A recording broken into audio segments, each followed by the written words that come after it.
A cruel millionaire abandoned his blind little brother to die on a deserted road so that he could keep his sick father's inheritance. A year later, he saw the boy on television saying, "I was left for dead, but I'm still here." What he says then leaves everyone in shock. Watch until the end to see the outcome of this story of overcoming. If this story interested you, subscribe to our channel. Don't forget to like this video and tell us which city you're watching us from. We'll keep going. The imposing glass facade of Sterling Enterprises reflected the golden sunset, casting long shadows across the executive floor. Inside his opulent office, Richard Sterling Jr. stood by the floor-to-ceiling windows, his perfectly tailored suit a stark contrast to the chaos brewing in his mind. The quarterly reports lay scattered across his mahogany desk, but his thoughts were elsewhere, on the conversation he'd just had with his father's doctors. Terminal, they had said. 6 months at most. His fingers tightened around the crystal tumbler in his hand, the amber liquid within catching the dying light. At 42, Richard Jr. had spent his entire life preparing to take over Sterling Enterprises, the multi-billion-dollar corporation his father had built from the ground up. Every decision, every sacrifice, every calculated move had led to this moment. Yet there was one variable he couldn't control: his younger half-brother, Thomas. The thought of Thomas made his jaw clench. The boy, blind since birth, and now 10 years old, was a constant reminder of his father's past indiscretions, a living testament to a relationship that had nearly torn apart their family 15 years ago. Richard Sr. had never shown the boy much affection, treating him more like an obligation than a son. But legally, Thomas had as much claim to the Sterling fortune as Richard Jr. did. The sound of small, tentative footsteps in the hallway drew his attention. Thomas appeared in the doorway, his white cane tapping gently against the marble flooring. Despite his disability, the boy had an uncanny ability to navigate the sprawling Sterling mansion, though he rarely ventured into Richard Jr.'s domain. "Richard." Thomas's voice was soft, uncertain. "I heard about father. Is it true?" Richard. Jr. studied his half-brother's face, the delicate features that so resembled their father's, the unseeing eyes that somehow managed to convey both innocence and wisdom beyond his years. Something twisted in his chest, a mixture of pity and resentment. "Yes," he replied curtly, turning back to the window. "It's true." "Will he—" Thomas hesitated, his small hands gripping his cane tighter. "Will he get better this time?" The question hung in the air, heavy with implications. Richard Jr. closed his eyes, memories flooding his mind. Board meetings where his father had praised his business acumen, private moments when they'd plotted the company's future together, and always, the unspoken understanding that one day it would all be his. But now, with their father's condition deteriorating rapidly, the succession wasn't as certain as he'd once believed. The family lawyers had been frustratingly vague about the details of the will, and rumors had begun circulating among the board members about potential changes to the company's leadership structure. "No, Thomas, not this time." The words came out harsher than he'd intended, but Richard Jr. couldn't bring himself to soften the blow. He watched as his half-brother's shoulders slumped slightly, the boy's fingers running absently along the smooth surface of his cane. "Then we should be together," Thomas said quietly. "As a family. That's what Mother would have wanted."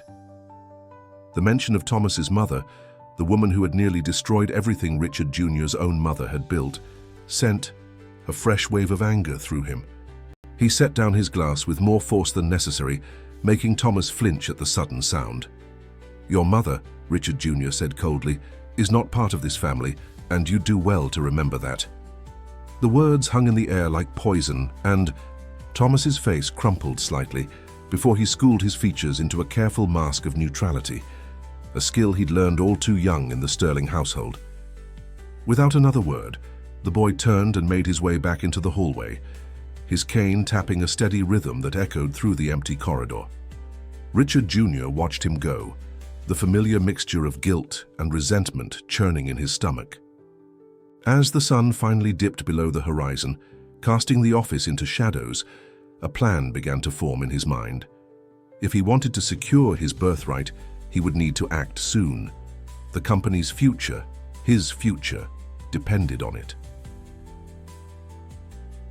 The following weeks brought a flurry of activity to Sterling Enterprises.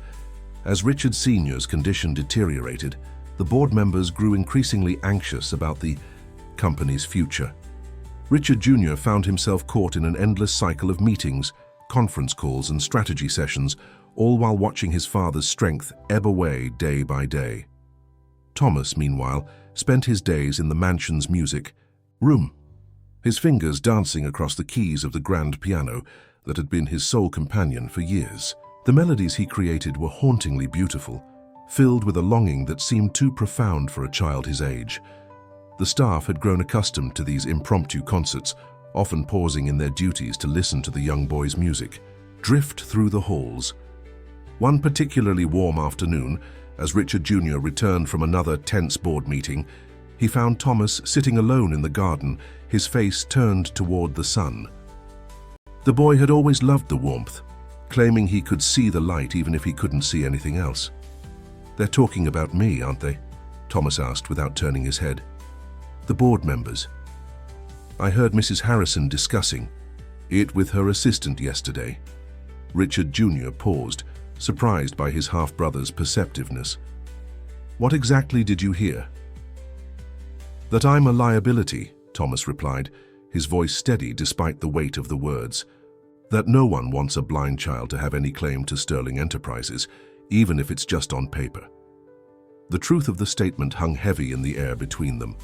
Richard Jr. studied his half-brother, noting how the sunlight caught the tears threatening to spill from his unseeing eyes.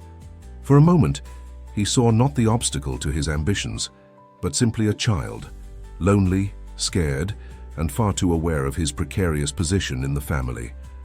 "The board members don't make these decisions," Richard Jr. said finally. "Father does." Thomas's fingers traced patterns in the air as if playing an invisible piano. "But Father won't be making decisions much longer, will he?" The question struck Richard Jr. like a physical blow. He found himself walking closer to the garden bench, drawn by some force he couldn't quite understand. "No," he admitted. "He won't. I don't want the company," Thomas said quietly. "I never did. I just wanted—" He trailed off, his hands falling, still in his lap. "Wanted what?" "A family," Thomas whispered. "Someone who didn't see me as a burden." The words cut deeper than Richard Jr. expected. He thought of all the times he'd watched Thomas navigate the mansion alone, of the birthday parties where the boy sat quietly in the corner while other children played, of the way their father's face always tightened with discomfort whenever Thomas entered a room. But then he remembered the board meeting he'd just left, where projections showed the company's stock would plummet if there was any uncertainty about the succession. He thought of the empire he'd spent his life preparing to lead, of the legacy he'd sworn to protect. "Life isn't always what we want it to be," he said coldly, turning away from his half-brother's hurt expression. "Sometimes we have to make difficult choices." As he walked back toward the mansion, Richard Jr. could feel Thomas's unseeing gaze following him. The boy's earlier words echoed in his mind. "Someone who didn't see me as a burden." The weight of what he was planning settled over him like a shroud, but he pushed the guilt aside. There was too much at stake to let sentiment cloud his judgment. Now, inside his office, Richard Jr. began making calls. He had connections, people who could help him ensure the Sterling legacy remained intact. As the sun began to set, casting long shadows across his desk, he finalized his plans. In just a few days, he would take action, and the obstacle to his inheritance would be removed. The sound of Thomas's piano music drifted up from below, a melancholic melody that seemed to carry all the sadness in the world. Richard Jr. closed, his eyes trying to shut out the sound, but it persisted, weaving its way through his consciousness like a reminder of what he was about to do. The desert highway stretched endlessly before them, a ribbon of asphalt cutting through the barren landscape. Richard Jr. gripped the steering wheel of his luxury SUV, his knuckles white with tension. Beside him, Thomas sat quietly, his small frame dwarfed by the passenger seat. "Where are we going?" Thomas asked for the third time since they'd left. "The mansion." "You said we were visiting father at the hospital." Richard Jr. swallowed hard, forcing his voice to remain steady. "We're taking a different route today. There's something I need to show you first." The lie tasted bitter on his tongue, but he'd carefully crafted this plan over the past week. He'd told the staff that Thomas would be spending the day with him at the hospital, visiting their father.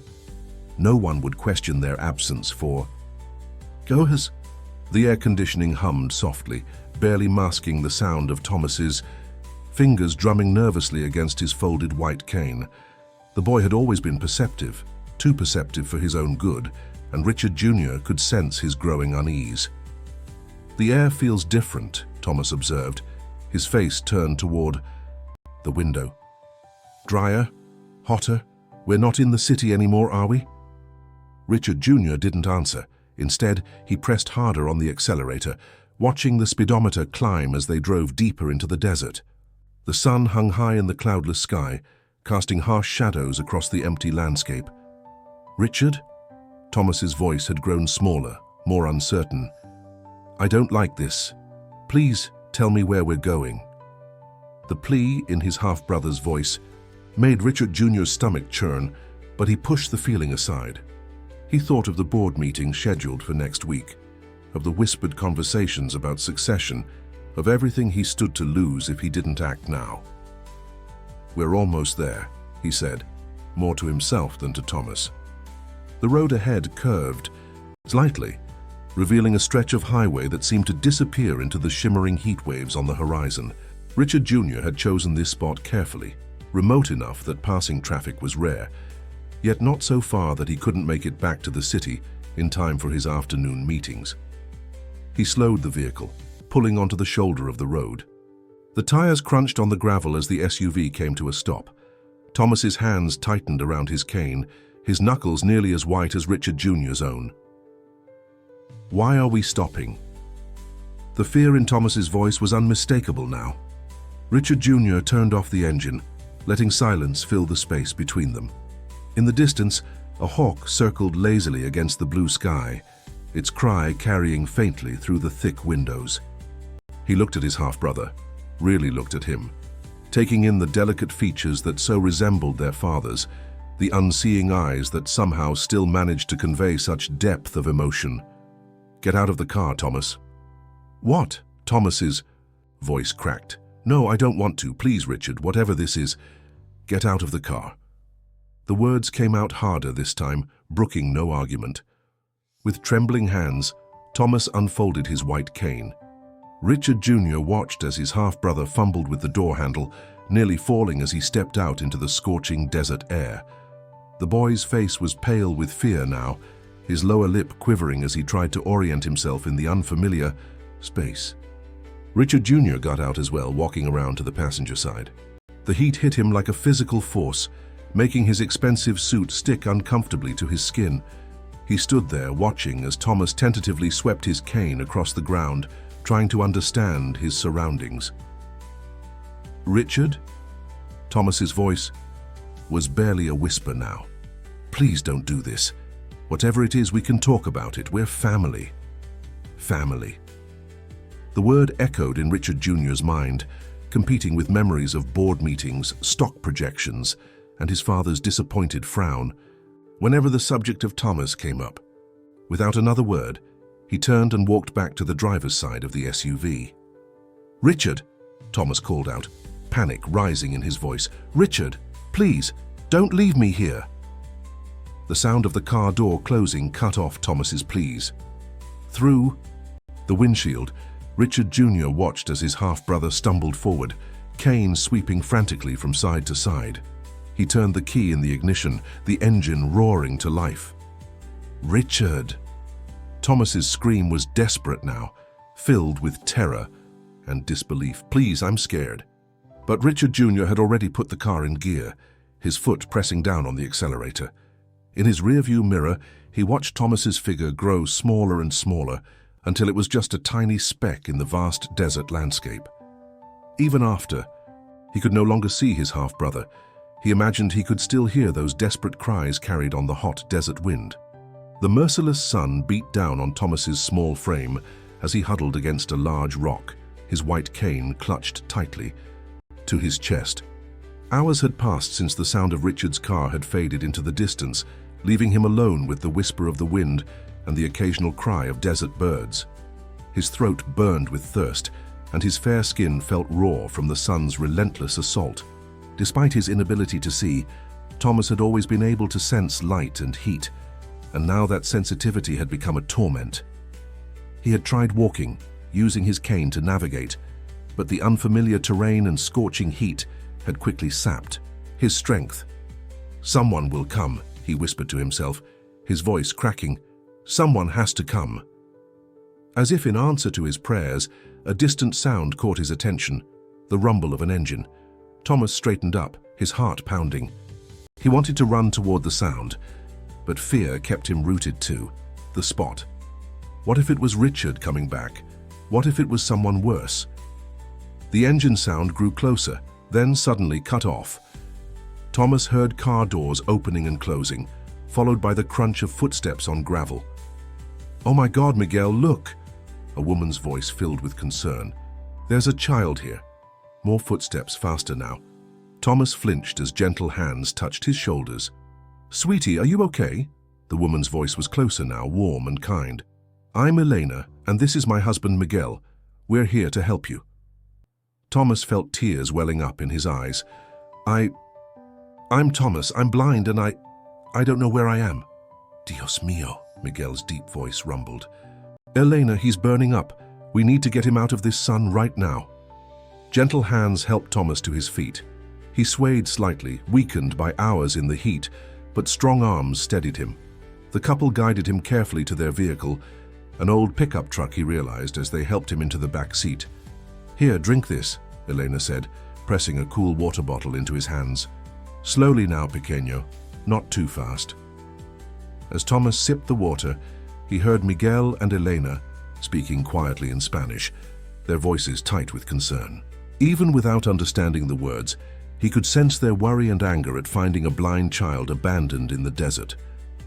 "Thomas," Elena said gently, "we need to take you to a hospital, and then we should call the police." "No!" The word burst from Thomas's lips before he could stop it. "Please, I can't." There was a pause, and Thomas could feel the couple exchanging glances. Finally, Elena spoke again, her voice soft but firm. "Okay, mi amor. For now, you'll come home with us. We have a small farm not far from here. You can rest, and when you're ready, you can tell us what happened." The drive to Elena and Miguel's farm passed in a blur for Thomas. The cool air from the truck's struggling air conditioner washed over him as Elena kept him talking, asking gentle questions about his favorite foods and music. She seemed to sense when certain topics made him uncomfortable and skillfully steered the conversation in other directions. When they arrived, Thomas discovered that their small farm was a modest property with a few acres of land, some chickens, and what Elena proudly described as the most stubborn goat in all of Arizona. The house itself was simple, but filled with the kinds of sounds and smells that immediately made Thomas feel safe. The bubble of something cooking on the stove, the soft whir of fans, the distant bleating of goats. "You can stay in Roberto's old room," Elena said as she guided Thomas through the house. "Our son is away at college now, but he won't mind sharing his space with you." The room smelled of clean laundry and something else, guitar strings and wood polish. Thomas's fingers found the instrument leaning in the corner, and he couldn't help but run his hands over its smooth surface. "You play?" Miguel asked, noticing Thomas's interest. "Piano," Thomas replied softly. "But I've always wanted to learn." "Guitar." "Ah," Miguel's voice brightened. "Then you've come to the right place, mijijo. Music runs in our family's blood." As Thomas sat on the bed, feeling the soft, worn quilt beneath his fingers, he realized something extraordinary. For the first time in his life, he didn't feel like a burden or an obligation. These strangers, these angels who had found him in the desert, saw him not as the blind son of a wealthy man, not as an obstacle to be removed, but simply as a child who needed help. "Rest now," Eleanor said, placing a cool cloth on his forehead. Tomorrow is a new day and there will be music. Thomas closed his eyes, letting the gentle sounds of his new sanctuary wash over him. In the distance, he could hear Miguel tuning the guitar, its notes mixing with the evening breeze that carried the scent of Elena's cooking through the window. Despite everything that had happened, despite the betrayal and abandonment, Thomas felt something he hadn't experienced in years: hope. The weeks that followed brought a remarkable transformation in Thomas.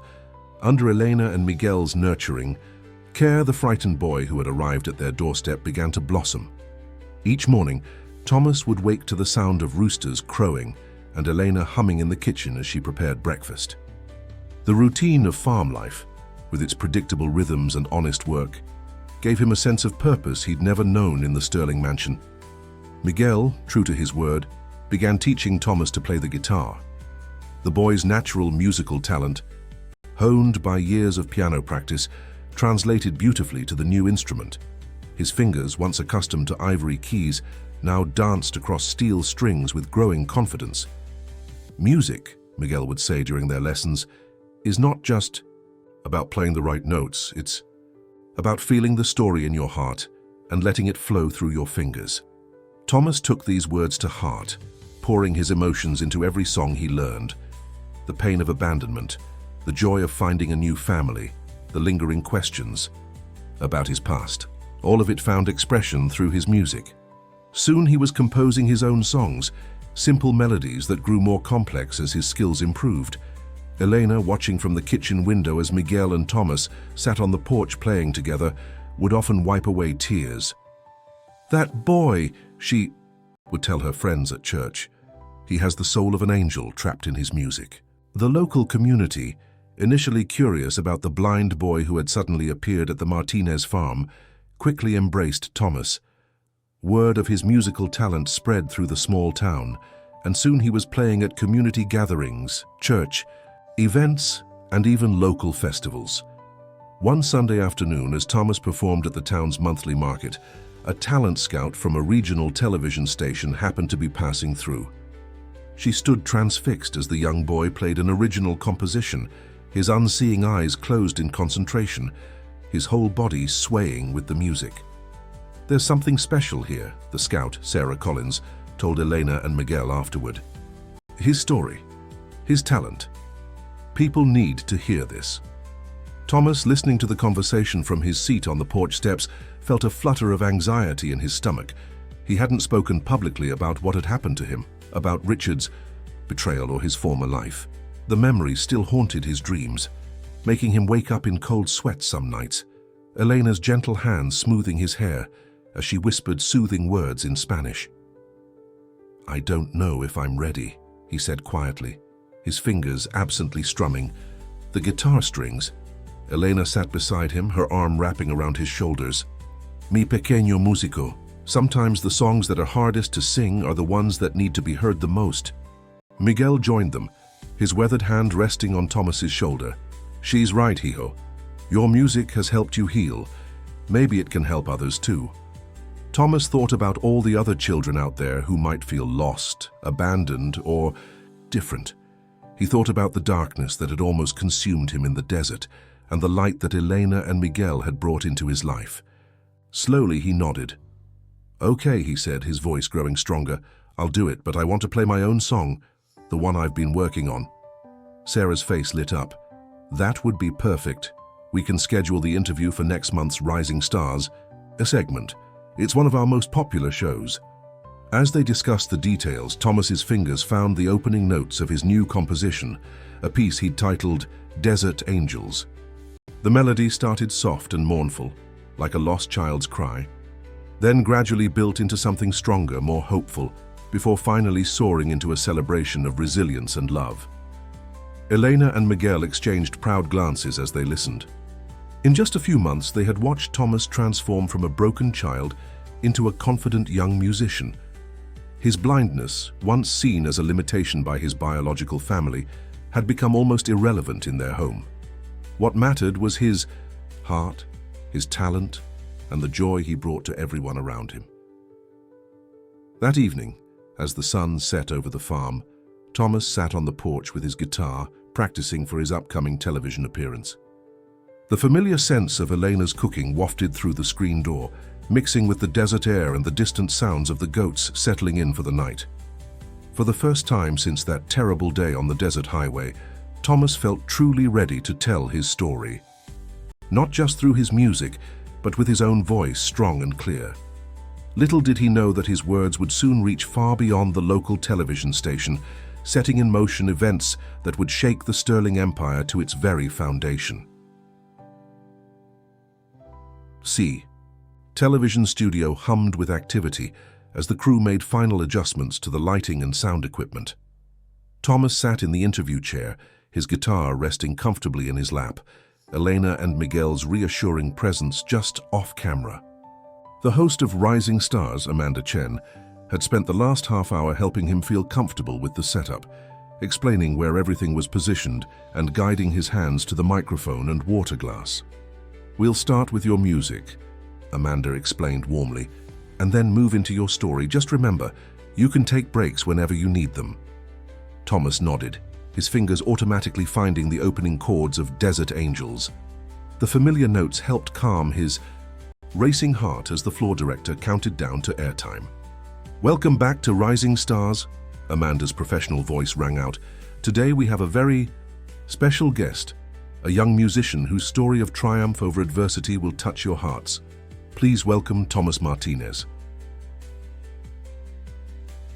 Thomas began to play, letting the music flow through him as it had during countless practice sessions on the farm's front porch. The studio audience fell silent, captivated by the haunting melody and the obvious emotion behind every note. When the last note faded away, the audience erupted in applause. Thomas could feel their energy, their connection to his music, and it gave him strength for what was to come. "That was beautiful, Thomas," Amanda said softly. "Can you tell us about the inspiration behind this piece?" Taking a deep breath, Thomas began to share his story. He spoke about growing up in the Sterling household, about feeling like an outsider in his own family. His voice trembled slightly as he described the day Richard had driven him into the desert, but he pressed on, drawing strength from Elena's quiet encouragement from the sidelines. "I was left there, alone and afraid," he said, his unseeing eyes glistening with tears. "I thought that was the end, but sometimes when we think we've lost everything, life sends us angels." He went on to describe how Elena and Miguel had found him, how they had opened their hearts and home to him without hesitation, how their love and acceptance had helped him find his voice through music. The studio was completely silent now, every person hanging on his words. Amanda dabbed at her eyes with a tissue as Thomas finished his story.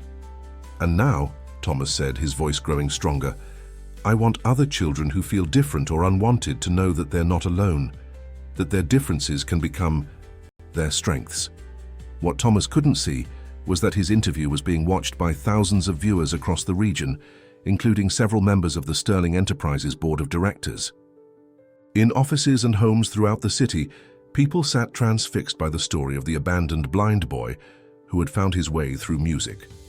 Among those viewers was Richard Jr., who sat alone in his office, a glass of untouched whiskey on his desk. As he watched his younger brother speak about forgiveness and hope, the carefully constructed walls of justification he'd built around his actions began to crumble. The interview concluded with Thomas playing another original composition, this one a duet with Miguel, who had joined him on stage with a second guitar. The performance brought the studio audience to their feet, their applause mixed with tears and calls for an encore. As they drove home from the studio that evening, Thomas leaned his head against the truck's window, emotionally exhausted but feeling lighter than he had in months. Elena reached back and squeezed his hand. "You did something important today, mi amor," she said softly. "You turned your pain into something beautiful." Miguel added from the driver's seat, "And you showed courage, hijo, real courage." What none of them knew was that Thomas's television appearance had already begun to go viral on social media. Clips of his performance and interview were being shared thousands of times, with comments pouring in from around the country. The hashtag #SoccerThomasStrong was trending, and journalists were beginning to dig deeper into the Sterling family's history. Back at Sterling Enterprises, Richard Jr. sat in his darkened office long into the night, watching and re-watching the interview. On his desk, underneath a stack of urgent messages from the board of directors, lay a hospital report detailing his father's rapidly declining condition. The empire he had sacrificed everything to protect was about to face its greatest challenge, and this time, the threat wasn't coming from a blind child, but from the truth itself. The aftermath of Thomas's television appearance hit Sterling Enterprises like a tsunami. Within days, the story had been picked up by national news networks, and the company's stock price began to fluctuate wildly as investors responded to the scandal. Richard Jr. found himself besieged by reporters every time he left the building, their questions becoming increasingly difficult to deflect. In the Sterling Enterprises boardroom, the atmosphere was tense as board members gathered for an emergency meeting. The large screen on the wall displayed various news headlines: Sterling Air shares shocking story of abandonment, corporate succession drama takes dark turn, blind musical prodigy exposes family's dark secret. "This is a PR nightmare," Barbara Harrison, the head of public relations, declared, spreading various reports across the polished mahogany table. "The public's response is overwhelming. We're being painted as a company that tolerates cruelty to children. Our major charitable partners are threatening to pull out." Richard Jr. sat at the head of the table, his usually impeccable appearance showing signs of strain. Dark circles shadowed his eyes, and his tie was slightly askew, small details that spoke volumes to those who knew him well. "We need to issue a statement," another board member insisted, "something to counter these allegations." "Counter? Them how?" Barbara shot back. "The boy's story is compelling, honest, and backed by evidence. The Martinez family has documentation of when and where they found him. Local police records confirm a child matching Thomas's description was found in that area. And have you seen his performance? The public is in love with him." Richard Jr. remained silent, his fingers tracing the edge of the latest quarterly report. Numbers that now seemed meaningless in the face of what he'd done. On his phone, another message from his father's doctors glowed ominously. "Condition critical, please come immediately." The board meeting continued around him, voices rising and falling as various crisis management strategies were proposed and rejected. But Richard Jr.'s mind was elsewhere, replaying Thomas's words from the interview. "I don't hate him. I just want to understand why." Outside the Sterling building, a small group of protesters had gathered, holding signs with Thomas's photo and messages about corporate responsibility. Some were playing guitars and singing, a detail that struck Richard Jr. as particularly poignant. As the meeting dragged on, Richard Jr.'s assistant slipped him a note. "Mr. Sterling, your father's doctor called again. It's urgent." Standing abruptly, Richard Jr. cut through the ongoing debate. "I need to go to the hospital. Barbara, draft a preliminary statement, nothing definitive yet. Just acknowledge that we're aware of the situation and taking it seriously." As he strode through the building's lobby, reporters called out questions. "Mr. Sterling, did you really abandon your blind brother? What do you have to say about Thomas's story? Is it true your father is in critical condition?" In his car, Richard Jr. loosened his tie, feeling as though he was being strangled by the consequences of his own actions. The radio automatically turned on as he started the engine, and to his shock, Thomas's voice filled the car. A replay of the interview was playing on the local news station. "Music helped me find my way out of darkness," Thomas's voice said, softly through the speakers. "It gave me a language for feelings I couldn't express any other way." Richard Jr.'s hand moved to turn off the radio but stopped midway. Instead, he found himself listening as his brother's gentle voice continued to speak about hope, forgiveness, and the healing power of music. The same voice that had begged him not to leave that day in the desert. The drive to the hospital seemed to take both an eternity and no time at all. As he walked through the sterile corridors toward his father's private room, Richard Jr. felt the weight of his actions pressing down on him like a physical force. The empire he had tried so desperately to protect was crumbling, not because of Thomas's existence, but because of his own choices. Outside his father's room, he paused, hearing the steady beep of monitoring equipment within. A nurse emerged, giving him a sympathetic look. "He's been asking for both his sons," she said quietly. He saw the television interview. Richard Jr. felt the blood drain from his face. Of course, his father had seen it. Everyone had seen it. The truth he had tried so hard to bury had become the biggest story in the country, and now he had to face not only the public's judgment, but also his father's. Taking a deep breath, he pushed open the door, unprepared for the conversation that would change everything. Richard Sterling Sr. lay propped up against white hospital pillows, the machines around him creating a symphony of electronic pulses. The once powerful CEO of Sterling Enterprises looked diminished somehow, his commanding presence reduced by illness and the weight of recent revelations. "Sit down, Richard," he said, his voice weaker than his son had ever heard it. "We need to talk about Thomas." Richard Jr. lowered himself into the chair beside the bed, unable to meet his father's gaze. The hospital room's window offered a view of the city skyline, where the Sterling Enterprises building stood as a gleaming monument to their family's success that now felt hollow. "I saw the interview," his father continued. "That boy, he has more strength in his little finger than we have in our entire family." "Father, I can explain," Richard Jr. began, but the older man cut him off with a weak wave of his hand. No more explanations. No more justifications." Richard Sr.'s voice grew stronger, fueled by emotion. "I watched my grandson play music that brought tears to my eyes. I watched him speak about forgiveness when he had every right to speak about vengeance. And I realized something, Richard. I failed both of you." Richard Jr. looked up, startled by his father's words. In all his years, he had never heard the great Richard Sterling admit to failure. "I failed Thomas by never giving him the love he deserved," the older man continued. "And I failed you by teaching you that power and success were more important than family. When I saw what you did, what I drove you to do." His voice broke, and he took a moment to compose himself. "The board is in chaos," Richard Jr. said, defaulting to business talk to avoid the emotional weight of the moment. "The company's reputation—" "To hell with the company's reputation," Richard Sr. snapped, the outburst setting off a round of coughing. When he recovered, his voice was softer but no less intense. "Do you know what I see when I look at that boy on TV? I see everything we could have been, everything we threw away in our pursuit of power." Outside the hospital room, the day shift was changing to evening, and the sounds of the city were muting into twilight tones. A nurse peered in briefly, but sensing the intensity of the conversation, quietly withdrew. "I've made some changes to my will," Richard Sr. announced, causing his son to stiffen in his chair.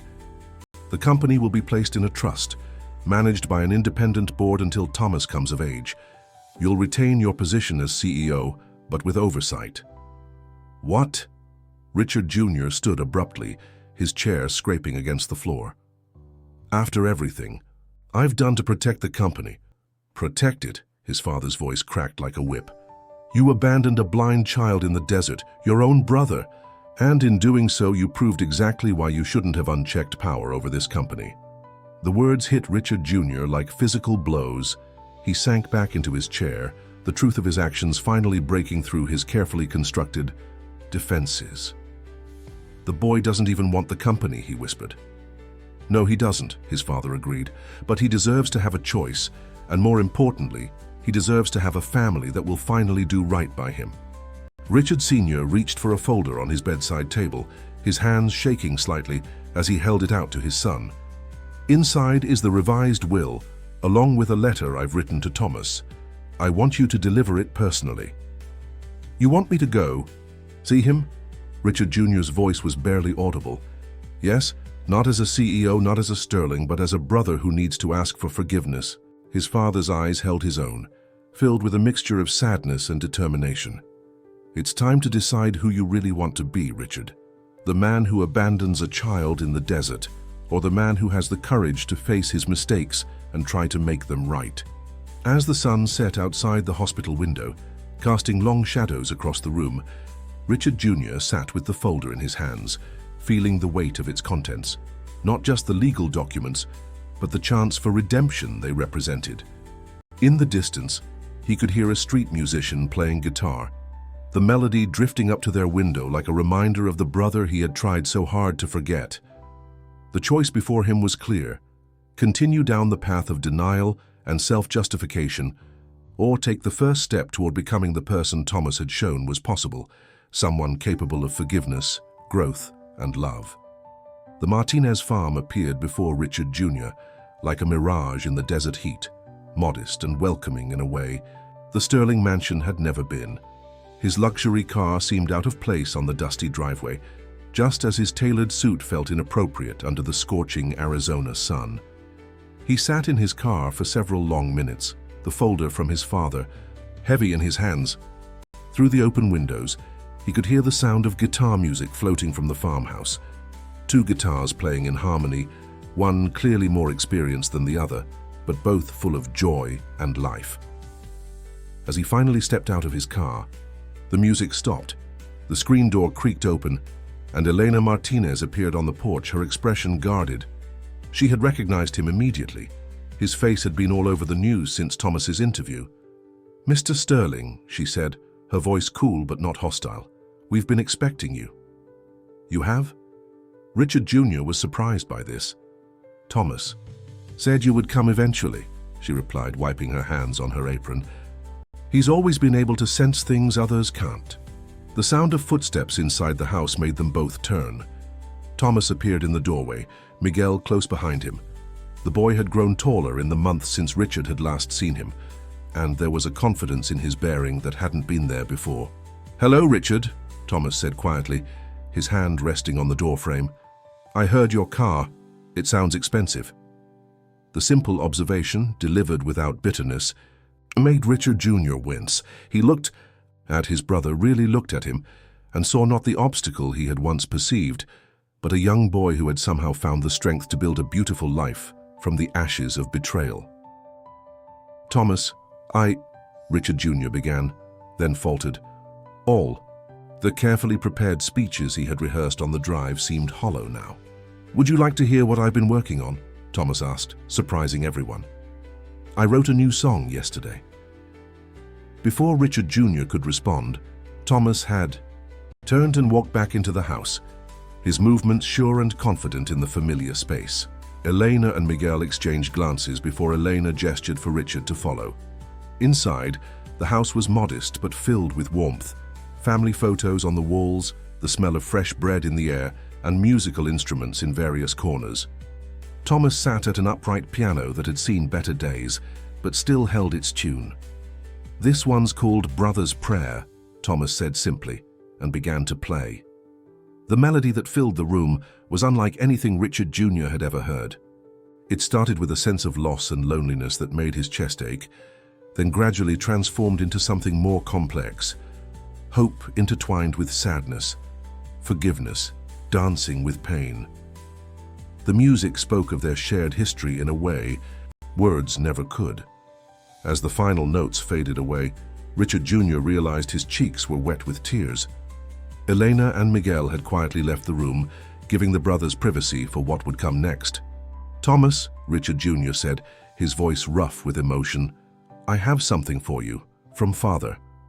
He placed the folder in Thomas's hands, then remembered his brother couldn't read it. "Would you like me to read it to you?" Thomas ran his fingers over the folder thoughtfully. "No," he said finally. "I'd like Elena to read it to me later, but right now, I want to hear something from you." "Richard, not from Father, not from the company lawyers, but from you." Richard Jr. sank into a nearby chair, the weight of everything he'd done pressing down on him. "I was wrong," he said simply. "So terribly wrong. I let fear and greed turn me into someone I don't want to be anymore." "Were you afraid of me?"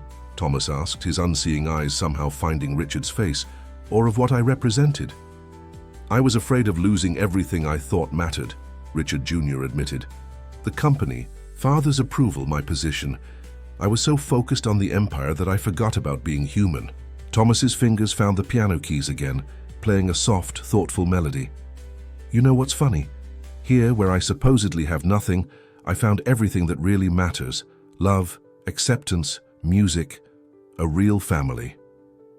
The word struck Richard Jr. like physical blows. He looked around the modest farmhouse, seeing it with new eyes, seeing the richness that couldn't be measured in dollars and cents. "I don't expect you to forgive me," Richard Jr. said quietly. "I don't deserve it." Thomas's hands stilled on the piano keys. "Forgiveness isn't about deserving, Richard. It's about choosing to let go of pain before it consumes you.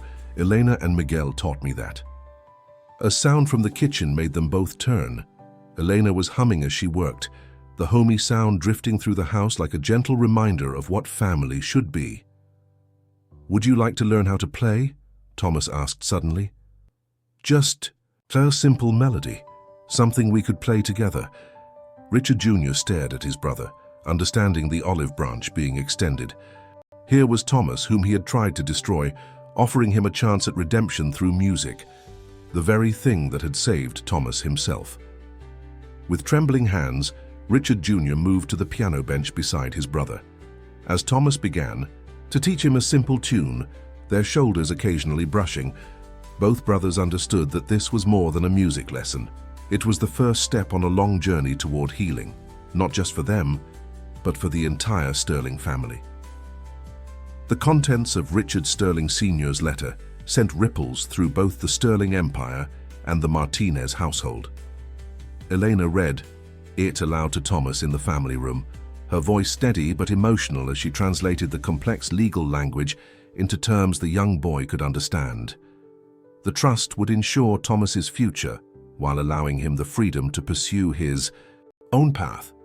But more importantly, the letter contained something Thomas had never received from his father before: an apology and an acknowledgement of his worth, not as a Sterling heir, but as a person. "My youngest son," Eleanor read, her voice catching slightly, "your music has opened my eyes to everything I was too blind to see. The true measure of a man isn't in his business acumen or his wealth, but in his capacity for love and forgiveness, qualities you possess in abundance." As the implications of the letter settled over the household, life began to take on new rhythms. Richard Jr., stripped of his absolute power but retaining his position as CEO under the trust's oversight, found himself making regular trips to the Martinez farm. Each visit began awkwardly but ended with another piano lesson, another shared melody, another small step toward understanding. One Sunday afternoon, as Thomas and Richard worked through a particularly challenging duet, Elena watched from the kitchen window, her hands busy kneading bread dough. "It's like watching a flower grow in the desert," Miguel observed, coming to stand beside his wife. "Slow but beautiful." Richard Jr. was not a natural musician. His fingers, more accustomed to signing contracts than playing piano keys, often stumbled over the notes. But Thomas proved to be a patient teacher, guiding his older brother with the same gentleness that Elena and Miguel had shown him. "Music isn't about being perfect," Thomas would say, echoing Miguel's earlier teachings. "It's about being honest." The transformation in Richard Jr. was subtle but undeniable. His expensive suits gave way to more casual attire during his visits. His rigid posture softened, and sometimes when Thomas played particularly well, a genuine smile would crack through his business-like facade. The changes extended beyond the farm.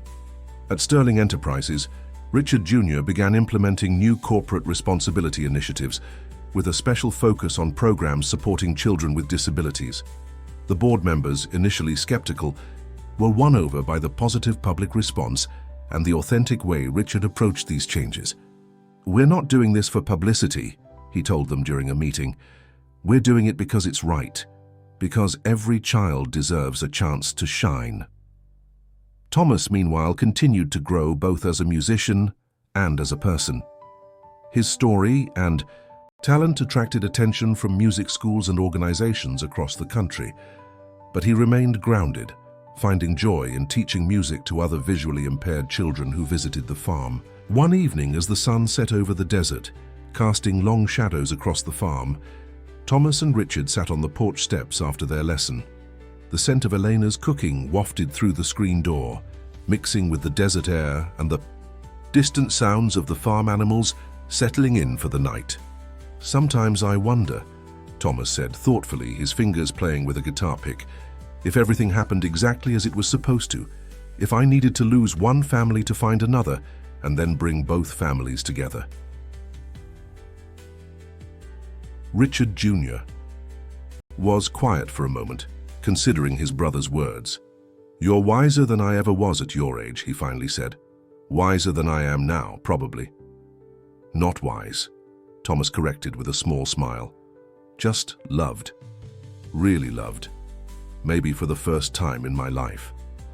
As if to emphasize his point, Elena's voice called from inside, "Boys, dinner's ready." The word boys, so casual, so inclusive, made Richard Jr.'s throat tight with emotion. He had spent his entire life pursuing power and position, only to find that true wealth lay in these simple moments of family connection. "Coming, Mama Elena," Thomas called back, using the name he'd adopted for her months ago. As they stood to go inside, Richard Jr. placed a hand on his brother's shoulder, a gesture that would have been unthinkable a year ago. "Thank you," he said quietly. "For what?" "For showing me there's more than one way to be strong. For teaching me that sometimes the greatest power lies in the ability to forgive." Thomas smiled, his unseeing eyes bright with understanding. "That's what family does," he said simply. "They help each other learn and grow." Together, they walked into the warm kitchen where Elena and Miguel were setting the table for dinner. The symphony of clinking plates, gentle laughter, and fond conversation created its own kind of music, a harmony of hearts that no amount of money could buy. The Martinez farm had transformed over the past year. What once was a modest family homestead had become a bustling center for music education. The old barn, carefully renovated with funds from the Sterling Trust, now housed a state-of-the-art music studio designed specifically for visually impaired students. Every weekend, the sound of multiple instruments and young voices filled the air as children from across the state came to learn from Thomas and the growing team of instructors. Thomas, now 11, had grown into his role as the heart of this musical sanctuary. His original composition, Desert Angels, had become the unofficial anthem of what the media had dubbed the Harmony Project, a foundation dedicated to making music education accessible to children with visual impairments and other disabilities. One bright Saturday morning, as Thomas finished teaching a group lesson, Richard Jr. arrived for his weekly visit. He paused in the doorway of the studio, watching as his younger brother helped a small girl position her fingers correctly on a piano keyboard. "Feel the music in your heart first," Thomas was saying, his voice gentle and encouraging. "Your fingers will follow." The girl played a simple melody, her face lighting up with joy when she got it right. Thomas's responsive smile was radiant, reminding Richard Jr. of how far they'd both come. "Uncle Richard," one of the students called out, recognizing his footsteps. The children had taken to calling him that, and each time he heard it, something warm bloomed in his chest. "How's my favorite group of musicians?" he asked, entering the studio fully. The children crowded around him, eager to show off what they'd learned.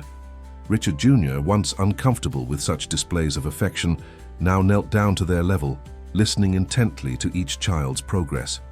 His transformation from cutthroat businessman to beloved uncle had surprised everyone, including himself. "They're getting better every week," Thomas said proudly, making his way through the group with practiced ease. "Soon, they'll be better than their teacher." "Not possible," one of the students protested loyally, making everyone laugh. As the children gathered their things and their parents arrived to pick them up, Richard Jr. helped Thomas organize the studio. It had become their routine, these quiet moments after lessons where they could talk freely. The board approved the expansion proposal, Richard Jr. said, carefully placing a violin in its case. "We can start looking at properties for the new music centers in Phoenix and Tucson." Thomas nodded, his fingers trailing over the piano keys. "Elena and Miguel are worried it's all happening too fast. They don't want us to lose the heart of what we've built here." "They're right to be cautious," Richard Jr. admitted. "But I've learned something from you, Thomas.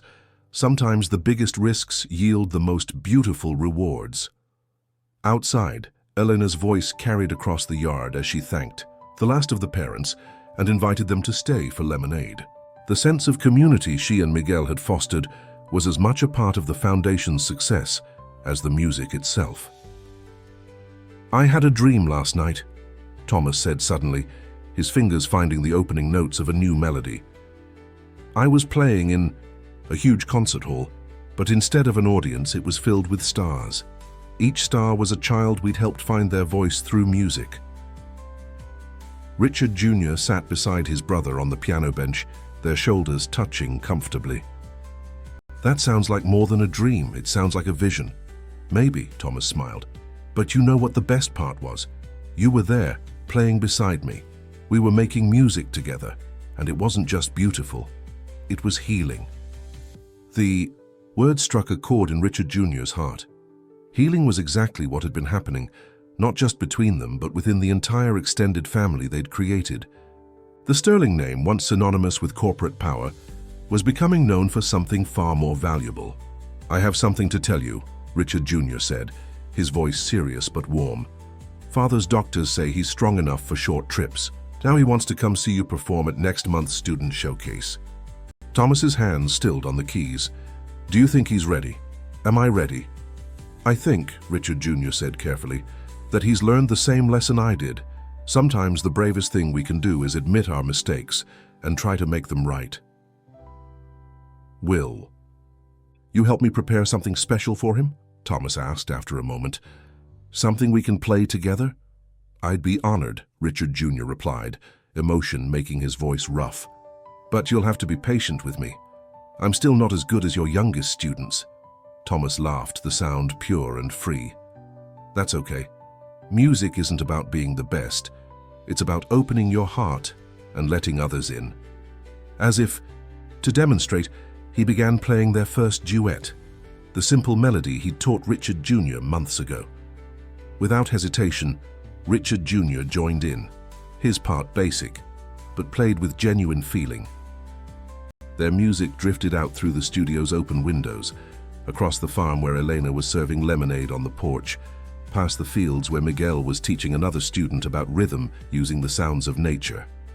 In that moment, surrounded by music and family, both brothers understood that they were creating something far more valuable than any corporate empire. They were building a legacy of love, healing, and harmony that would touch lives for generations to come. The preparations for the student showcase consumed the Martinez farm in a whirlwind of activity. Elena had enlisted the help of the entire community to transform the renovated barn into a proper concert venue, while Miguel spent hours ensuring every instrument was perfectly tuned. The excitement was palpable, but beneath it ran an undercurrent of nervous anticipation. Richard Sterling Sr. would be attending. Thomas channeled his anxiety into composition, working late into the night on a special piece for the occasion. Richard Jr. visited more frequently now, dedicating himself to mastering his part in their duet. The brothers spent hours practicing, their shared music becoming a bridge between past and present. "Do you remember," Thomas asked during one of their practice sessions, "the first time you heard me play at the mansion?" Richard Jr.'s hand stilled on the keys. "I do. You were playing Mozart's Piano Sonata No. 11. I stood outside your door for 20 minutes listening." "I knew you were there," Thomas admitted. "I always knew when people were listening. I just didn't know how to reach them any other way." Devout confession hung in the air between them, heavy with meaning. Richard Jr. thought about all the times he'd kept himself distant, building walls that had taken such drastic events to break down. The day of the showcase arrived bright and clear. The barn was filled with excited chatter as students and their families arrived. Elena had outdone herself, transforming the space with twinkling lights and comfortable seating. The stage, simply but elegantly decorated, held pride of place at the front. When Richard Sr.'s private medical transport arrived, a hush fell over the gathering. He was wheeled in by a nurse, looking frailer than ever but with clear determination in his eyes. Richard Jr. moved to help him find a comfortable spot near the front. The showcase began with performances from Thomas's students. One by one, they took the stage, playing pieces they had worked hard to master. Some played piano, others guitar or violin, but each performance carried its own special magic. The audience responded with enthusiastic applause, understanding that they were witnessing not just music, but triumph over adversity. Finally, it was time for the finale. Thomas took the stage, accompanied by Richard Jr. The brothers sat side by side at the grand piano, their posture mirror images of each other. "This piece is called Family Bonds," Thomas announced, his voice clear and strong. "It's about the family we're born into, the family we choose, and the family we build through love and forgiveness." The music began softly, with Thomas carrying the main melody, while Richard Jr. provided subtle accompaniment. The piece told their story, the pain of separation, the darkness of betrayal, the warmth of new beginnings, and the joy of reconciliation. As the music swelled, their parts became more intertwined, creating a harmony that spoke of healing and hope. In the audience, Eleanor wiped tears from her eyes while Miguel held her close. The students watched in awe as their teacher and his brother created something beautiful from their shared pain. And Richard Sterling Sr., sitting in his wheelchair, listened with closed eyes as his sons played out their journey of redemption. The final notes faded away. There was a moment of profound silence before the audience erupted in applause. Thomas and Richard Jr. stood, holding hands and bowing together. When they looked up, they saw their father wheeling himself toward the stage, tears streaming down his face. "My boys," he said, his voice rough with emotion, "my beautiful, talented boys." Thomas knelt down beside the wheelchair, allowing his father to pull him into an embrace. Richard Jr. joined them, and for the first time in years, the Sterling family shared a moment of pure, unconditional love. After the showcase, as the families began to leave and the cleanup crew moved in, Thomas sat with his father and brother on the farm's front porch. Eleanor brought them lemonade and her famous cinnamon cookies, then tactfully left them to talk. "I never knew," Richard Sr. said, watching as the sun began to set over the desert. "I never understood what music could do, what it could heal." "It's not just the music," Thomas replied softly. "It's the love behind it, the willingness to listen, to understand, to forgive." Richard Jr. reached out and took his brother's hand. "You taught us that, Thomas. You showed us what real strength looks like." As the desert sky painted itself in brilliant oranges and purples, the three Sterling men sat together, no longer divided by ambition or fear. The sound of children's laughter drifted from the barn where Miguel was giving an impromptu guitar lesson, and the scent of Elena's cooking wafted through the screen door. It was a moment of perfect harmony, not just in music but in life. The success of the student showcase marked a turning point for the Harmony Project. News outlets across the country picked up the story of the blind musical prodigy who had transformed a family crisis into a movement of hope and healing. Donations poured in, and inquiries about the program multiplied exponentially. One morning, as Thomas sat at his piano working on new teaching materials, Eleanor brought him a special delivery, a letter from the National Institute for Music Education, written in Braille. "They want to partner with us," Thomas said, his fingers moving quickly over the raised dots. "They want to help establish Harmony Project centers in every major city in the country." Elena sat beside him on the piano bench, her arm wrapping around his shoulders. "How do you feel about that, mi amor? This is becoming so much bigger than we ever imagined." Thomas's fingers found the piano keys, playing a thoughtful melody. "I think about all the children out there who feel lost and alone, like I did. If we can reach them through music, show them they're not alone." His voice trailed off as the sound of approaching footsteps caught his attention. Richard Jr.'s familiar gait was accompanied by several other sets of footsteps. "Thomas," his brother called out, entering the studio, "I have some people here you might want to meet." The visitors turned out to be representatives from the country's top music schools and accessibility advocates. They had formed a coalition to support the Harmony Project's expansion, bringing with them expertise in both music education and programs for visually impaired students. "We've been following your work," one of the visitors explained. "The way you've combined music education with emotional healing is revolutionary. We want to help you take this vision nationwide." As they discussed possibilities, Thomas could sense his brother's presence beside him, steady and supportive. Richard Jr. had thrown himself into the project with the same dedication he'd once reserved for corporate takeovers. But now his focus was on building something that enriched lives rather than bank accounts. Later that evening, as the Martinez family and the Sterling brothers sat around the dinner table, the conversation turned to the future of the project. Miguel, who had been quietly observing the day's events, finally spoke up.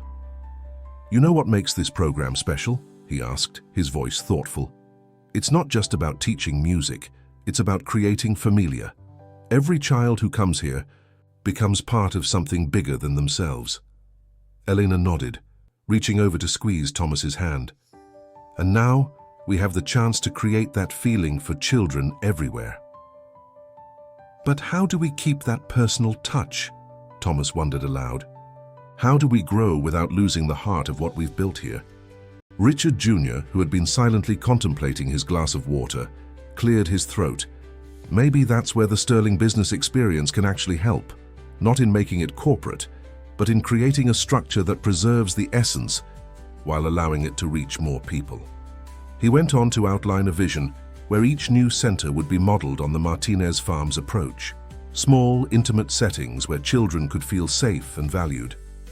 The original farm would become a training center for instructors, ensuring that Elena and Miguel's nurturing teaching style would be replicated across the country.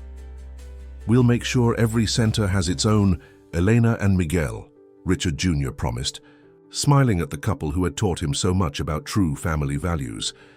People who understand that this is about more than just music lessons. Thomas listened to his brother's words, marveling at how much Richard Jr. had changed. The cold, calculating businessman had been transformed into someone who understood the value of connection and community. "I think," Thomas said slowly, his hands moving to demonstrate his points on the table's surface, "that every center should have three things: music, mentorship, and love, just like I found here." Elena got up to serve dessert, her famous apple pie, but paused to kiss the top of Thomas's head. "You give us too much credit, mi pequeño músico. You brought the music and the love. We just provided the place for it to grow." As they enjoyed their dessert, the sounds of the desert night drifting in through the open windows, Thomas found himself overwhelmed with gratitude. The future held challenges, certainly, but it also held the promise of helping countless other children find their voice through music. "You know what this reminds me of?" Richard Jr. asked, taking a bite of pie. "Your dream about the concert hall filled with stars. Except now it's not just a dream anymore. We're making it real." Thomas smiled, remembering that conversation. "And we're still playing together," he said softly, "making music that heals." The evening wound down with impromptu music on the porch, Thomas and Richard Jr. playing while Elena and Miguel sang along. The melody drifted out across the desert, carrying with it the promise of hope and healing for children they had not yet met, but who would soon become part of their ever-growing musical family. The first expanded Harmony Project Center opened in Phoenix 6 months later, with centers in Tucson and Albuquerque following shortly after. Each location was carefully chosen and designed to capture the warm, familial atmosphere of the original Martinez farm. Richard Jr. had insisted on personally overseeing every detail, from the acoustic engineering of the practice rooms to the comfortable gathering spaces where families could connect. Thomas traveled to each new center for their openings, performing with students from the original program and helping to train the new instructors. His presence served as a powerful reminder of the project's origins and its mission of transformation through music. One particularly memorable morning, as Thomas prepared for the opening of the Albuquerque Center, he received an unexpected visitor. Sarah Collins, the talent scout who had first discovered him at the local market, had come to see what had grown from that initial television appearance. "I knew you were special," she said, her voice thick with emotion as she toured the facility. "But I never imagined anything like this." Thomas, now more confident in his role as a leader, guided her through the center. "None of us did," he admitted. "Sometimes the best things in life grow from the smallest seeds of hope." The center was filled with activity, new students exploring the instruments, parents chatting over coffee in the community room, instructors preparing for their first classes. The atmosphere hummed with potential and excitement. "Tell me about your favorite success story," Sarah requested, her reporter's instinct still sharp. Thomas didn't hesitate. "Maria," he said, smiling at the memory. "She came to us 3 months ago, barely speaking after a traumatic accident that took her sight. Her parents were desperate. They'd tried everything to help her cope." He paused, remembering the day Maria had first visited the original farm. Elena worked with her for weeks, just sitting at the piano, letting Maria feel the vibrations of the music. Then one day Maria started humming along. A week later she was playing simple melodies. Now she's one of our most enthusiastic students, and she's helping other new students adjust. "That's beautiful," Sarah murmured, making notes. "And your brother? How has this changed him?" As if on cue, Richard Jr.'s voice carried down the hallway as he gave instructions to the center's staff. His tone was warm and encouraging, a far cry from his former corporate demeanor. "He found his heart again," Thomas said simply, "and in doing so, he helped me find my way home." The conversation was interrupted by the arrival of a group of new students and their parents.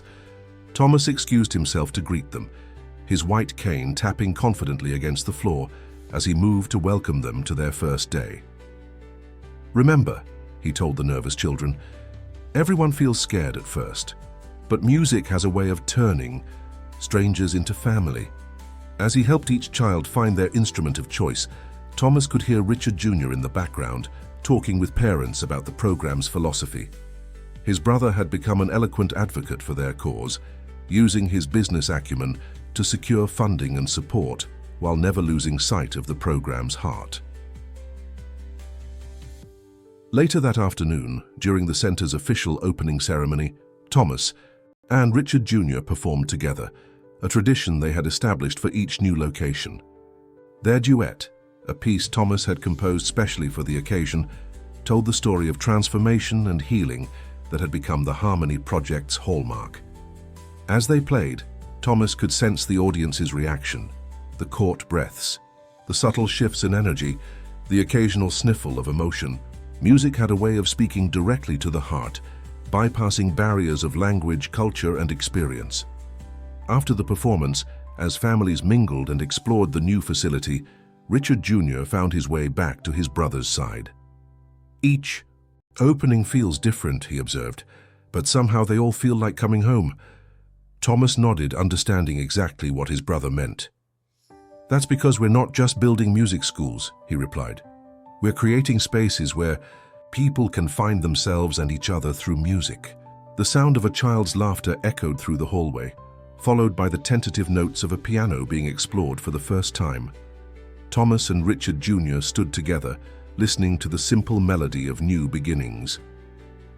"You know what Elena always says," Thomas smiled. "La música es el idioma del corazón." Music is the language of the heart. "She's right," Richard Jr. agreed, watching as more families arrived for the evening's community gathering. "And sometimes it takes a child to teach us how to speak it." 1 year after the opening of the first expansion centers, the Harmony Project was preparing for its most ambitious event yet, a national concert featuring students from all locations, to be held at the prestigious Carnegie Hall. The performance would mark not only the project's success, but also serve as a celebration of music's power to transform lives. Thomas, now 12, sat in the practice room of the original Martinez farm, his fingers hovering over the piano keys as he listened to a recording of the ensemble's latest rehearsal. The piece they would perform was his most complex composition yet, incorporating elements from every student's journey. "It's coming together beautifully," Richard Jr. commented from the doorway. He had just returned from New York, where he'd been finalizing arrangements for the concert. "But?" Thomas asked, hearing the hesitation in his brother's voice. Richard Jr. entered the room, settling into his familiar spot on the piano bench beside Thomas. "The Board of Trustees wants to make an announcement at the concert. They want to officially name you as the heir to Sterling Enterprises." Thomas's hands dropped to his lap. I thought we'd settled this. The company trust is working fine as it is. It is, Richard Jr. agreed, but they feel it's time to secure the future. Father agrees. Their father had made remarkable progress. Over the past year, though still dependent on medical care, he had regained enough strength to become an active participant in the Harmony Project, often attending performances and speaking about the importance of family and redemption. The EEE company doesn't need me, Thomas said softly. It needs you, Richard. You've turned it into something meaningful, something that helps people. Because of you, Richard Jr. replied. Everything good that's happened, the foundation, the music centers, the changes in company policy, it all started with you. Thomas stood, making his way to the window where he could feel the warm Arizona sun on his face. Do you remember what you told me the day you left me in the desert? He asked quietly. Richard Jr. flinched at the memory. Thomas, You said, life isn't always what we want it to be, Thomas continued. But you were wrong. Life is exactly what we make it. And I've made my life about music, about helping others find their voice. He turned back toward his brother, his unseeing eyes somehow finding Richard Jr.'s face. The company is part of your song, Richard. Just like this farm. These students, this music, they're part of mine. The brothers sat in thoughtful silence, broken only by the distant sound of Elena teaching a new student in the main studio. Finally, Richard Jr. spoke. What if we found a way to combine both songs? Thomas tilted his head, intrigued. What do you mean? The trust could be restructured. Instead of waiting for either of us to take full control, we could lead together, each focusing on what we do best. You with the foundation, me with the corporate side, but working in harmony. A slow smile spread across Thomas's face. Like a duet? Exactly like a duet, Richard Jr. laughed. Each part distinct but complementary, creating something better together than either could alone. The idea energized them both. They spent the next hour at the piano, Thomas teaching Richard Jr. a new piece while they discussed possibilities for the future. Their conversation was interrupted by Elena calling them for dinner, her weekly family gathering that had grown to include not only the Martinez and Sterling families, but also many of their students and their parents. As they walked to the Yei house, Thomas paused. There's something else I want to do at the Carnegie Hall concert. What's that? I want us to perform together, not just with the students, but a special piece, the one we've been practicing. Richard Jr. stopped walking. Thomas, I'm not ready for that, not at Carnegie Hall. You are, Thomas assured him, and it's important. People need to see that transformation is possible, that it's never too late to change your song. The smell of Elena's cooking wafted through the air, mingling with the sound of laughter and conversation from the house. From inside, they could hear Miguel teaching someone the basic chords of a Spanish guitar piece, his patient voice carrying through the open windows. Okay, Richard Jr. said finally, but on one condition. What's that?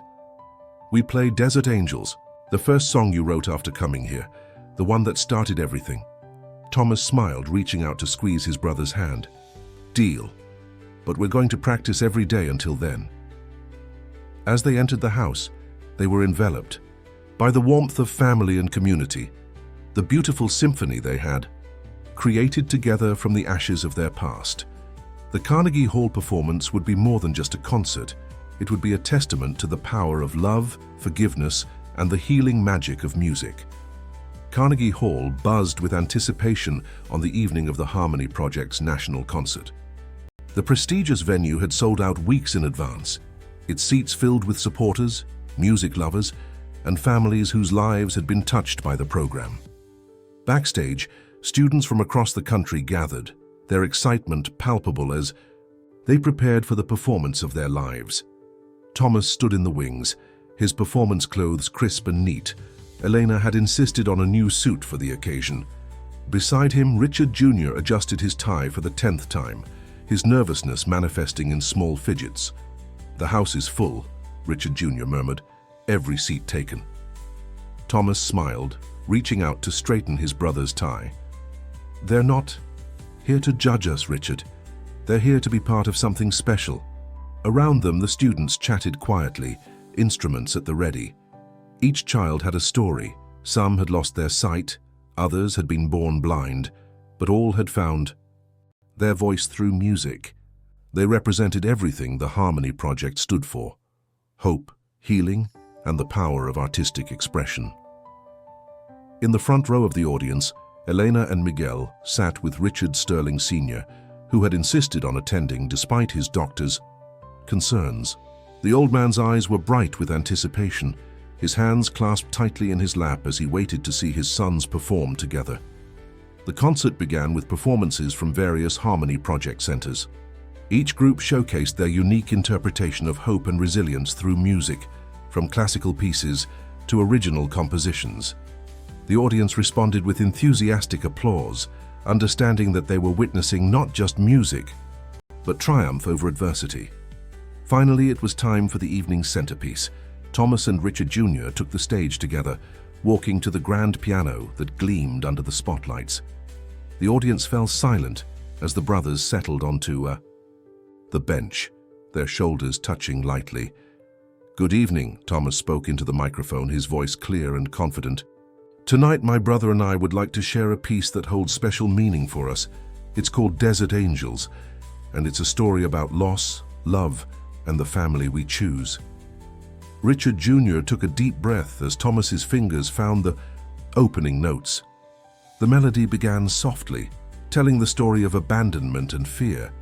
But as Richard Jr. joined in, the music transformed, weaving together themes of hope and redemption. Their performance spoke of their journey, from darkness to light, from betrayal to forgiveness, from broken trust to renewed faith. In the audience, Eleanor wiped tears from her eyes as she watched her two boys, for they had both become her sons in heart, if not in blood, create something beautiful from their shared pain. Miguel held her hand tightly, his own eyes glistening with pride. As the final notes faded away, there was a moment of profound silence before the audience erupted in thunderous applause. Thomas and Richard Jr. stood holding hands and bowing together. When they straightened, Richard Jr. surprised everyone by stepping to the microphone. "Before we continue," he said, his voice thick with emotion, "I want to share something with all of you. A year and a half ago, I was a different person. Someone who valued power over love, success over family. I made choices that I will regret for the rest of my life." He turned toward Thomas, who stood quietly beside him. "But my brother taught me that it's never too late to change your song. Through his forgiveness and grace, I learned what true strength looks like. The Harmony Project isn't just about teaching music to children with visual impairments. It's about showing all of us that our perceived limitations can become our greatest gifts." Thomas stepped forward then, adding his own words. "Every child who comes to our centers brings their own melody. Our job is simply to help them find the courage to share it with the world. Tonight, we're announcing the establishment of the Desert Angels Foundation, which will ensure that no child is ever denied the opportunity to discover their music." The announcement was met with another round of applause, but the brothers weren't finished. They invited all their students to join them on stage for the final piece, a new composition that incorporated elements from every Harmony Project center, creating a symphony of hope and possibility. As the music filled Carnegie Hall, Thomas could sense the energy in the room, the joy, the tears, the overwhelming feeling of community. This was more than a concert. It was a celebration of the human spirit's capacity for growth and change. Later that night, as the excitement wound down and the last guests departed, Thomas and Richard Jr. stood on the empty stage. The magnificent hall was quiet now, but the echoes of their performance seemed to linger in the air. "Thank you," Richard Jr. said, softly, "for showing me the way home." Thomas smiled, his hand finding his brother's shoulder. "Thank you for having the courage to take the journey." Together, they walked off the stage, their footsteps echoing in the empty hall. Outside, Eleanor and Miguel waited with their father, ready to celebrate as a family. The night air was cool and fresh, carrying the promise of new beginnings and endless possibilities. 5 years after the Carnegie Hall concert, the Martinez farm had evolved into something extraordinary. The original barn studio remained, but It was now surrounded by a sprawling campus dedicated to music education and healing. Gardens filled with fragrant herbs and desert flowers created sensory paths between buildings, allowing students to navigate confidently through sound, smell, and touch. Thomas, now 17, had grown into a tall, confident young man. His musical talent had flourished alongside his role as a mentor and teacher. Every morning, he could be found in the original studio, working with new students or composing pieces for the ever-growing Harmony Project family. Richard Jr., too, had changed profoundly. The corporate warrior had transformed into a passionate advocate for accessible arts education. Sterling Enterprises, under the brothers' joint leadership, had become a model for corporate social responsibility, with the Desert Angels Foundation at the heart of its mission. One bright spring morning, as Thomas sat at his beloved piano working on a new composition, he heard familiar footsteps approaching. Eleanor, Miguel, Richard Jr., and their father, all together. "Mi amor," Elena's voice was warm with excitement. "We have something to share with you." Thomas turned from the piano, sensing the energy in the room. "What's going on?" "The National Arts Council made their decision," Richard Jr. said, his voice barely containing his joy. "The Harmony Project has been selected for their highest honor, the Vision in Arts Education Award." Thomas sat quietly for a moment, taking in the news. The award was more than just recognition. It came with substantial funding that would allow them to expand their programs even further. "But that's not all," Miguel added, his voice gentle. "Tell him the rest, Richard." Richard Jr. cleared his throat. "The Board of Trustees met yesterday.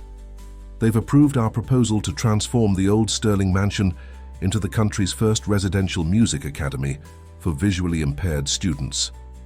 Thomas's hands found the piano keys, playing a few soft notes as he processed the information. The Sterling Mansion, the place where he had once felt so lost and alone, would become a sanctuary for children like him. "We thought you might want to help design it," their father added, his voice stronger now than it had been in years.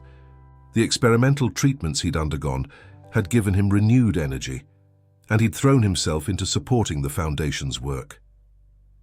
"The mansion has so many rooms," Thomas said thoughtfully. "All those empty spaces that used to feel so cold will be filled with music and laughter," Elena finished for him, coming to sit beside him on the piano bench, "just like this farm." As if to emphasize her point, the sound of students arriving for their morning lessons drifted through the open windows. The campus was coming alive with its daily symphony of voices, instruments, and the gentle desert breeze. "There's something else," Richard Jr. said, his voice taking on a more serious tone. "Father and I have been talking about the future of Sterling Enterprises." Thomas tensed slightly, but his brother continued quickly. "We want to make the foundation the primary focus of the company's mission. Everything else, the business operations, the investments, they'll all serve to support and expand the Harmony Project's work." "We're not just building a music school anymore, Hijo," Miguel added.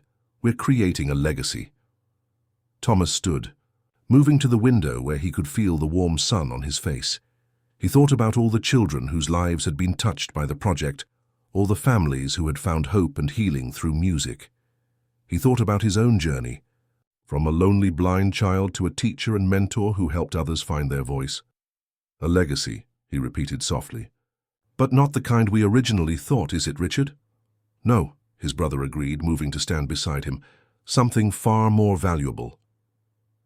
Elena's voice caught their attention as she called out to greet arriving students. Soon, the studio would be filled with music, each note a testament to the healing power of art and love. "You know what this means," Thomas said, turning back to his family with a smile. "We're going to need a bigger piano." The laughter that filled the room was musical in itself, warm, genuine, and full of joy. Outside, the desert bloomed with spring. Flowers, their fragrance carried on the breeze like nature's own symphony. The Martinez farm and the Sterling legacy had become intertwined, creating something neither family could have imagined on their own.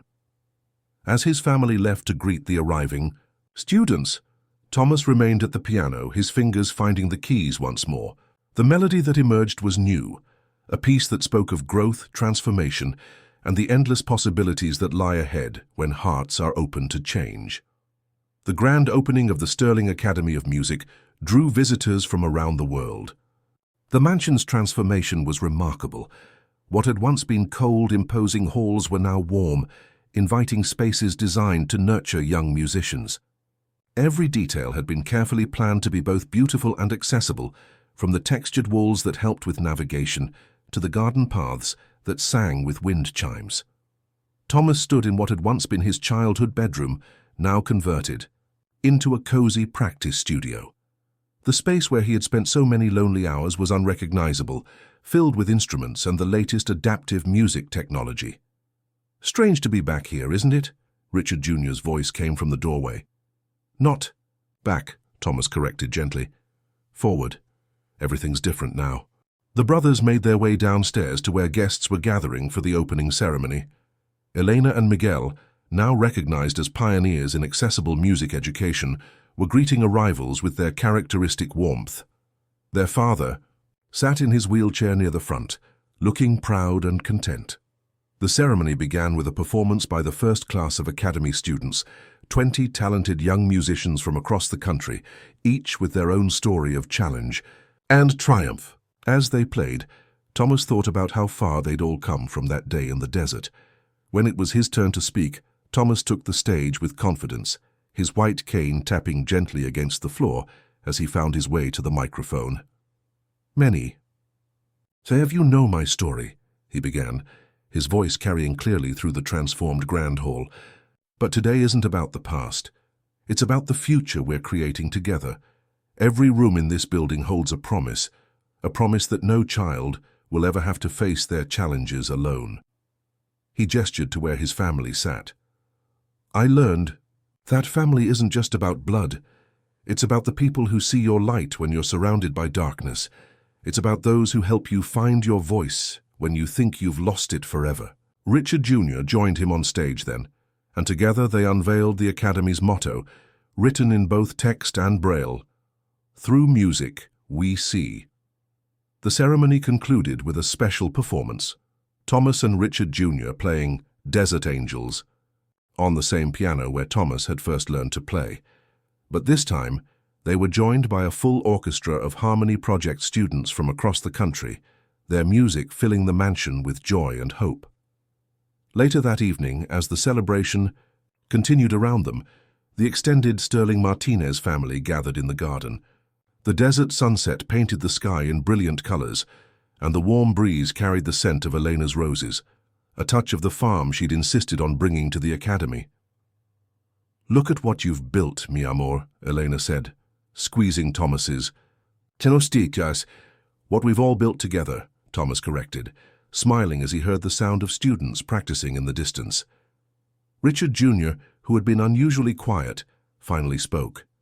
"I was just thinking about something Father used to say about legacy, about how the Sterling name had to be preserved at all costs." "And?" their father prompted, his voice gentle. "And I realize now that the greatest legacy isn't in buildings or bank accounts. It's in the lives we touch, the hearts we heal." Miguel nodded, his arm around Elena. "That's the true meaning of family, isn't it? Not what we keep for ourselves, but what we give to others." As the evening wrapped up, Thomas found himself back at the piano in the main hall. His fingers moved across the keys, playing a melody that had been forming in his mind throughout the day. Richard Jr. recognized it as something new and sat beside him to listen. "Another composition?" he asked. "Yes," Thomas smiled. "I'm calling it Eternal Harmony. It's about family, about music, about all the different ways we find our way home." As the brothers played together, their music echoing through the halls of their transformed childhood home, they knew they had created something far more valuable than either had ever imagined possible. The Sterling legacy had become a symphony of hope, healing, and unconditional love, a melody that would continue to touch lives for generations to come. Outside, the desert stars began to appear, twinkling like the distant lights in Thomas's long-ago dream. But now they weren't just stars. They were beacons of hope for every child who would find their way to the academy, every family seeking healing through music, every heart open to the transformative power of love and forgiveness. The music, played